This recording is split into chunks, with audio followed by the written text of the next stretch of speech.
Hi, my name's Jen and welcome to my channel. I'm going to do a flip through of some of the books I've got recently. I'll start off with The Life and Cuisine of Elvis Presley by David Adler, and it's got here, As Seen on TV. I don't know anything about that. There must have been a TV show made of this. It's an interesting book. I've started reading it last night. I haven't read it all in full. It's this guy David Adler interviewed lots and lots of people around. What do we got? Let me see. Las Vegas, of course, Memphis, Tupelo. He interviewed people in the army, what army food was like back when Elvis was there, so on. So that's quite a good investigation into Elvis's food habits. Different photos. Photos of one of his neighbours in Tupelo who used to apparently cook for Gladys and Elvis when Vernon was in the penitentiary, and she used to help them with food, help them out with food. And then they got the recipes of some of these things that they used to eat in those days, and one of them's fried squirrel. I can't believe that anybody would eat squirrel, but I guess if you're hungry enough, you'll eat anything. Fried green tomatoes, and there's photos of different events, photos of black and white photos of food, school days. Apparently the schools, and I know they still do, schools in America have canteens and feed the kids lunch, I guess it is. So it goes on. They interviewed people, some of the people that went to school with Elvis and what it was like at school, the school menu. He just liked the lunches at Hume's cafeteria. Peanut butter sandwiches were always available for seconds. There was just one problem: he wasn't usually there, and this wasn't because he wasn't hungry.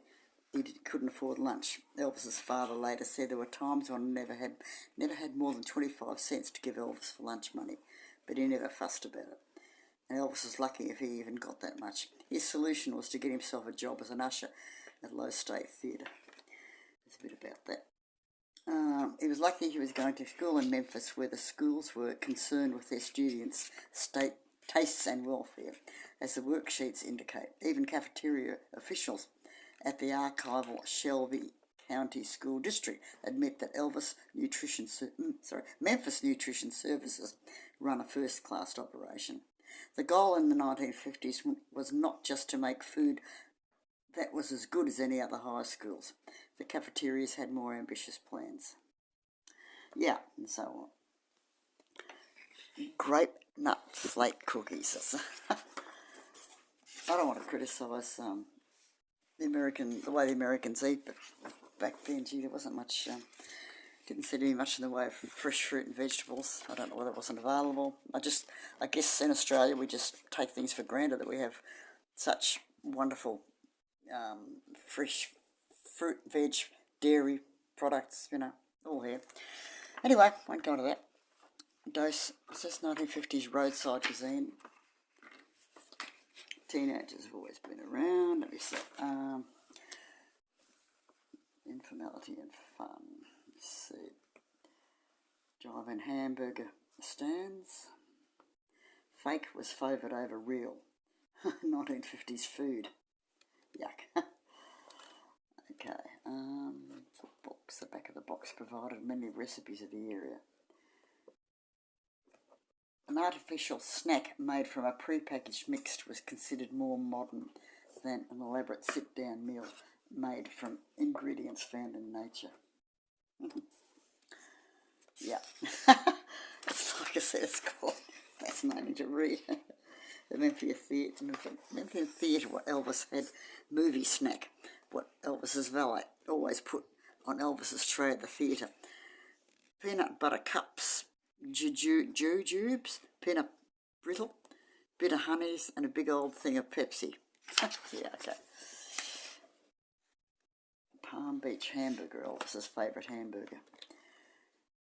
Hamburger patty, hamburger bun, pimento cheese, mayonnaise, lettuce, and pickle slices. Yuck. Oh, dear.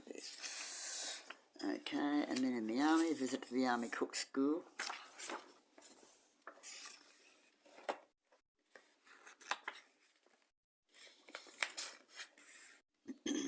Yeah.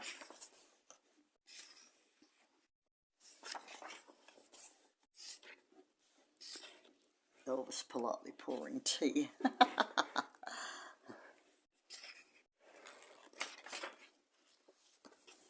Yes,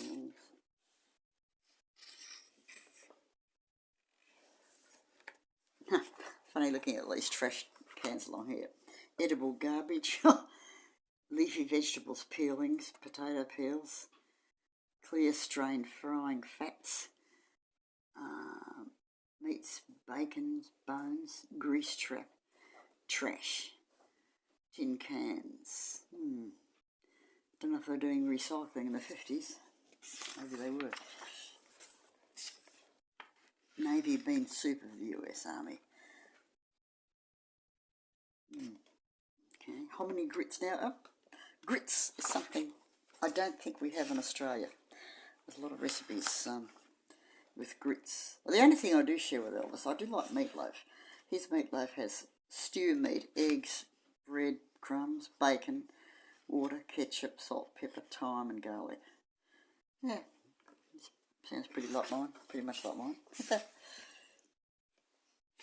Elvis abroad, okay, corned beef hash.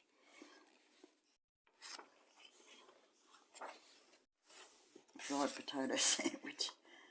An army Christmas dinner, shrimps, olives and carrots, fruit cups, sweet pickles, turkey with oyster dressing, cranberry sauce, potatoes, sweet potatoes, asparagus, corn. Yeah. Turkey with oyster dressing. Ration menus. Okay. Elvis dining in Germany. Like the Coca-Cola. He's back home again. Dinner at Elvis's cook's house.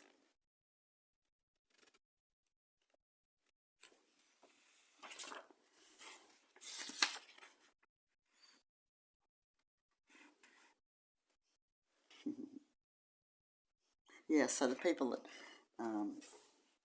the author interviewed often invited him in and they'd cook him, some of the things that they used to cook for Elvis.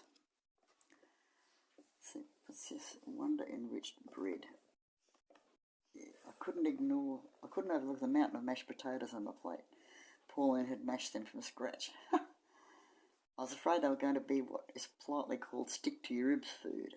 In other words, glutinous. But these mashed potatoes weren't gummy at all. The huge amount of butter Pauline used transformed the spuds into something ethereal. The dinner was a bit salty.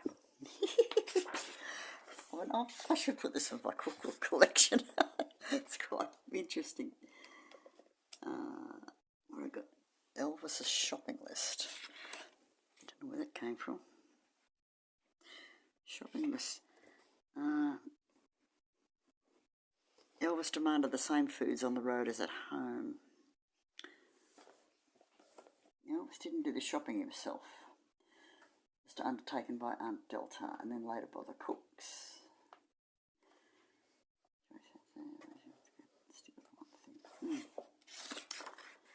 Okay. Meals, love me tender.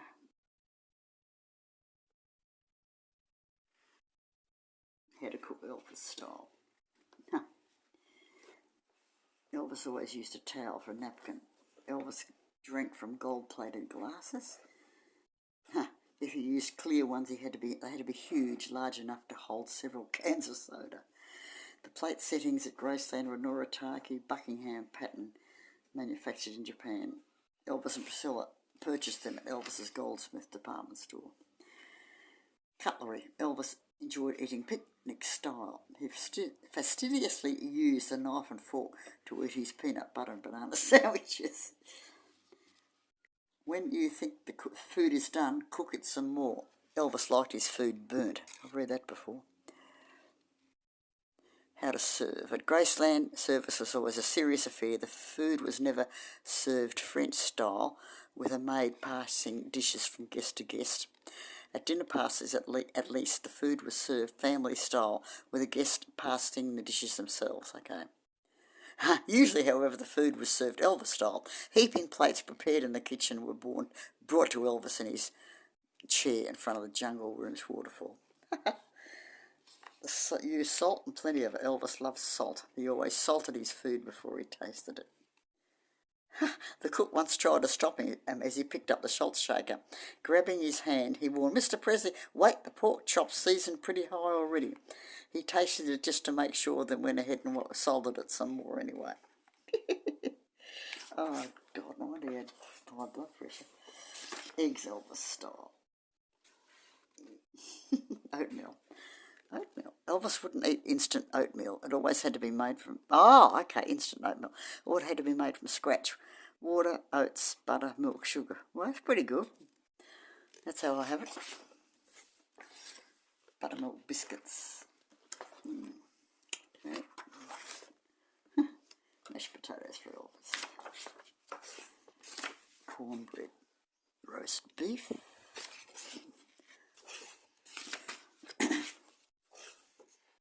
Sausage burgers.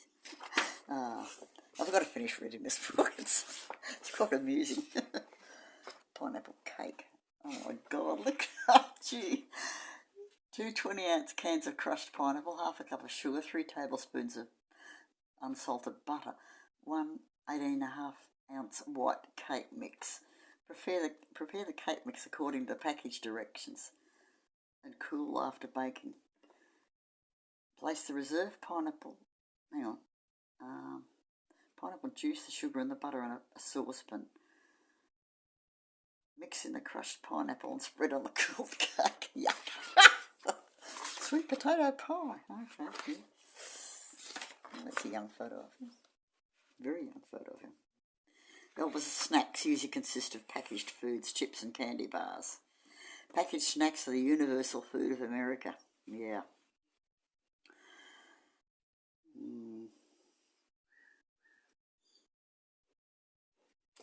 Yeah. Yogurt.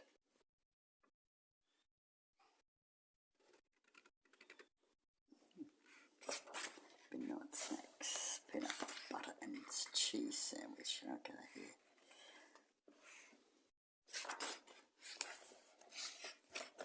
Oh, Fool's Gold Loaf. Yeah, they talked about that in my hair.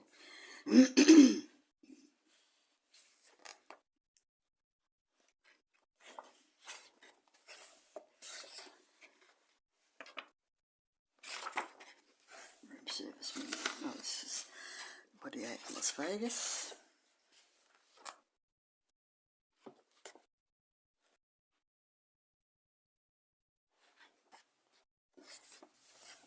There's a long interview here with Billy Smith. Elvis just loved to eat. No, Billy said, it's like Elvis couldn't survive on the rabbit food they were trying to push down on him. He said, the input has to be as great as the output. By that he meant that given the energy he put out, he needed the fuel to put out that energy. Yeah, I've read that before. I think one of his doctors said something like that, that the energy he used on stage justified the amount of food he ate because he needed to replenish his, energy.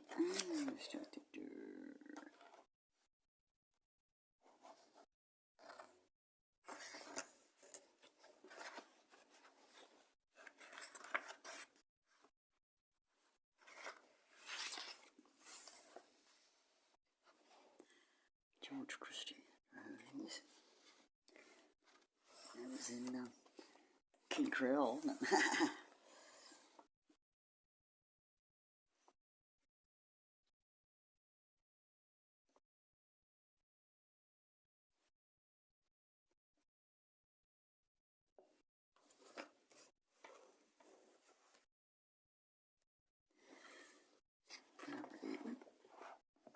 Elvis and Robert Wagner. Elvis is the centre of attention while he eats on the set. Poor guy, I can imagine. I mean, let's face it, you certainly feel like you couldn't take your eyes off Elvis, but, I mean, really, the guy was entitled to some peace. Not people staring at him all the time, taking photos. It's this Elvis relaxing with Priscilla in Las Vegas.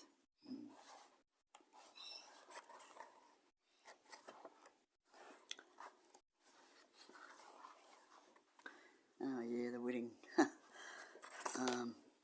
It wasn't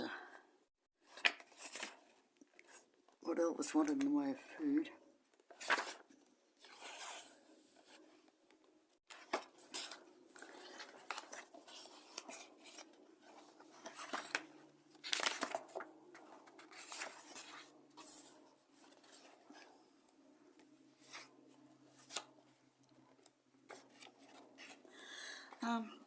Would I recommend this book?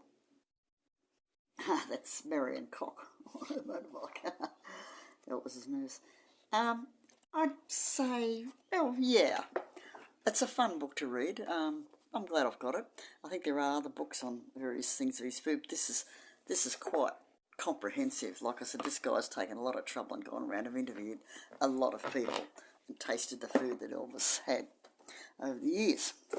Okay, the next one I'm going to go through is, excuse me, it's one that I bought at the antique market for, I think it's about $12, so that was quite a bargain. Yeah, as I said before, I was talking about this, Susan Dole is one of my favourite Elvis authors.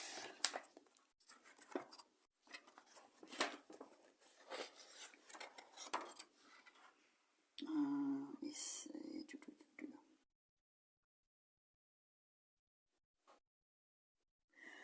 Alright.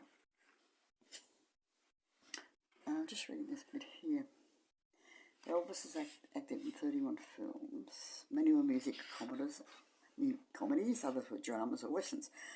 All demonstrated Elvis's acting ability. For years, people have thought of Elvis's movies as low-quality productions holding little interest for any but the most devoted fan. But as time goes by, these films have proved to be entertaining and fascinating in many ways for everyone. Okay, now there's something else which is the introduction here. Oh, geez, I'll be glad when I got my eyes fixed. Yeah, no actor has been less appreciated than Elvis Presley. No group of films has been more belittled than Elvis's musical comedies.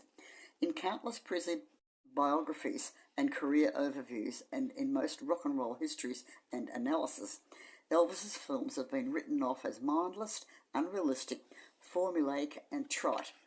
Yet no Presley picture ever lost money, and through the benefit of cable television and video, audiences still enjoy his 31 features and 2 concert films, as well as the many documentaries and TV shows and miniseries about his life.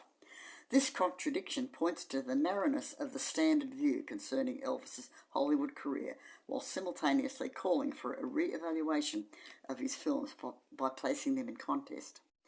Much of the rationale for the usual negative view of Elvis's films derives from Elvis himself.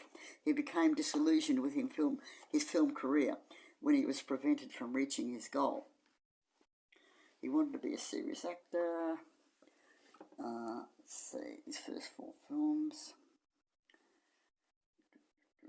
Goes on about James Dean.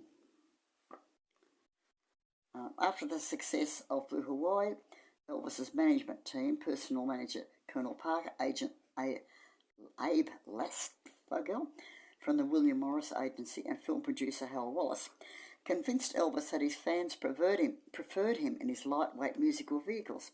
Blue Hawaii contained the formula that most of Elvis's films were based on.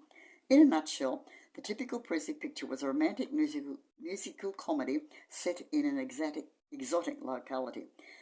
Elvis's musical talents were exploited by featuring a song every 12 to 13 minutes. Elvis quickly became disappointed with what he termed the Presley travelogues, complaining about their unrealistic storylines and repetitive nature. He also found the tendency for his character to burst into song at any time to be offensive. Yeah. Friends, relatives and acquaintances have all testified to his bitterness at having been thrust into so many musical comedies. Where are we? Logic seems to be that If Elvis was disappointed in the bulk of his movies, then they should be dismissed as worthless fluff. This short-sighted viewpoint of Elvis's film career has resulted in little effort to put his movies into perspective, or to understand why all of them turned a profit. Excuse me. Whoops. She's saying here. Throughout the history of Hollywood, a number of well-respected musical and comedy stars, including Fred Astaire, Ginger Rogers, Abbott and Costello, have appeared in movies tailor-made to their specific singing, dancing or comic abilities. In this context, producer Hal Wallace's conception of a series of musical comedies to display the talents of Elvis is not unusual. So Elvis wasn't the only rock and roll star to appear in a series of lightweight musical vehicles during the 1960s. Several rock and roll and pop performers, Frankie Avalon, Herman's Hermits, starred in a variety of musicals aimed at youthful audiences. So it goes on, and that, that's what I agree. People don't realise what it was like back then. So you got Frankie Avalon and Anna Funicello. Beach Party was so successful it launched 4 more others. What's that? Muscle Beach Party, Bikini Beach, Beach Blanket Bingo, and How to Stuff a Wild Bikini.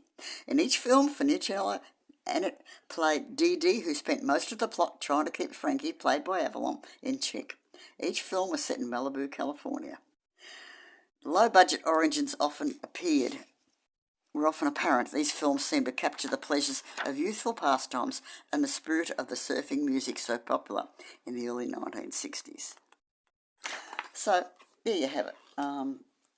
So there's a lot of similarities of Where the Boys Are, Hard Day's Night, The Beatles. Elvis's vehicle films differ slightly from most of these youth-orientated musical comedies and dramas because they were designed for a family audience. Elvis's films included children and characters from old generations. There is less emphasis on such youthful elements as fashion and slang. Despite this, Elvis's movies fit quite well into this youth-related genre. Many of Elvis's co-stars were featured in the Beach and Ski Party movies.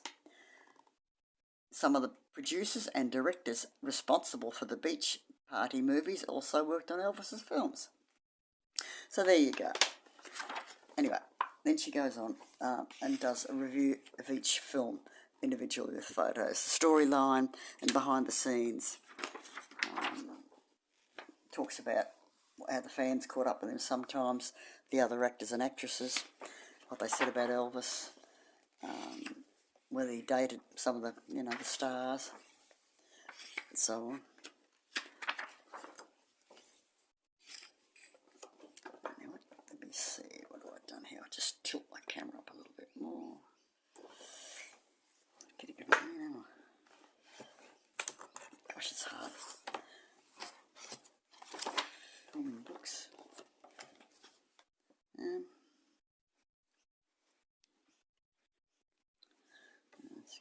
Marginally better.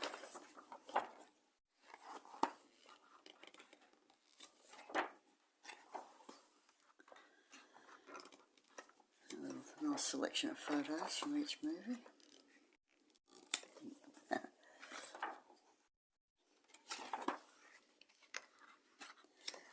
Reviews generally take up 1, 2, 3, 4 pages. Wild in the Country only takes up 2 pages. It's okay. Right. 4 pages.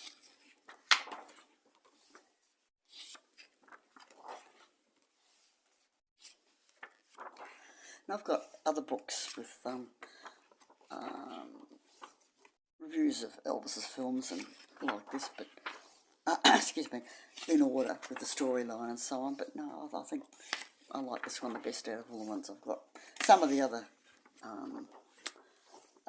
books get quite critical and quite harsh in their reviews of some of Elvis's films that weren't probably what you would want to see Elvis in. Things like Easy Come, Easy Go and Kissing Cousins, which I think most of us and Harem Scarum. I know a lot of people love that film. I don't know. I must watch it again. I just think it could have been better than what it was for a number of reasons. I mean, the fact they used the old sets from King of Kings. I mean, the temple set had been originally built in 1925 for a Cecil B. DeMille movie called King of Kings. The costumes worn by the extras in Harem Scarum had been used in the 1944 version of Kismet. Little effort was invested in the script, and the plot was thrown together following the same Presley formula. How bad was it? The Colonel suggested adding a talking camel to the storyline. That was dropped, thank goodness, yeah. So, Susan Dole, the author, is pretty, yeah, I think she's pretty right in what she says that about Harem Scarum. Pinky Johnny, Professor Weinstein. That sort of wasn't too bad. I didn't like it at first. I just didn't like it. I didn't mind it, but I must have been the last time I looked at it. I laughed a hell of a lot more than what I remember laughing. Yeah.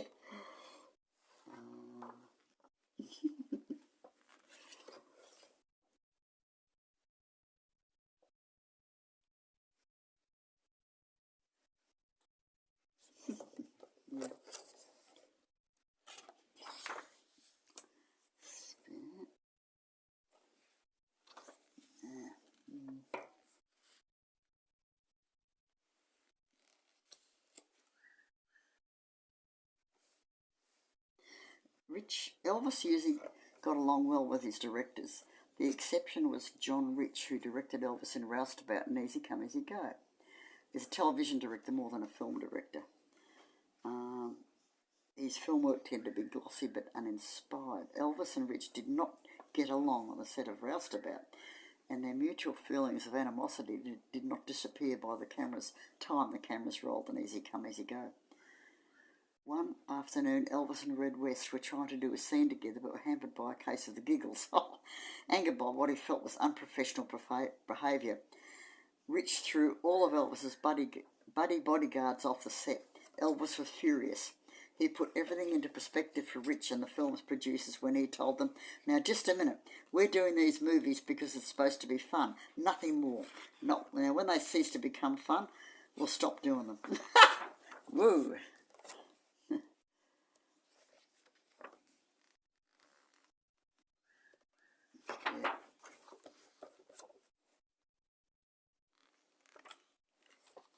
Stay away, Joe. Now that was pretty weird.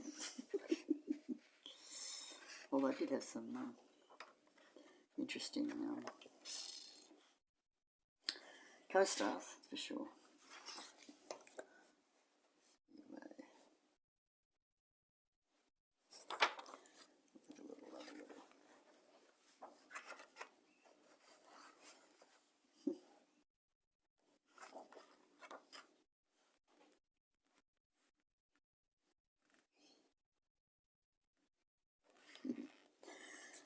This is as close as Elvis got having sex on screen with it in that movie. He didn't get anywhere near it. Okay, I watched the movie. I watched Charo the other night on video with my friends, and Louise hadn't seen it before. She really enjoyed it. She's not a huge Elvis fan. Her favourite movie is Viva Las Vegas, but she really enjoyed that. She'd never seen Elvis in a proper acting role before, and she was quite impressed. Trouble with Girls there. Change of Habit I loved. Loved that movie. Oh, and of course, the documentaries. Okay, so that's the book, and I would recommend this if you see this book pop up anywhere. I would recommend buying that. Susan Dole. I'm just seeing when it was published. It's been around for a while. Let's see, Publications International.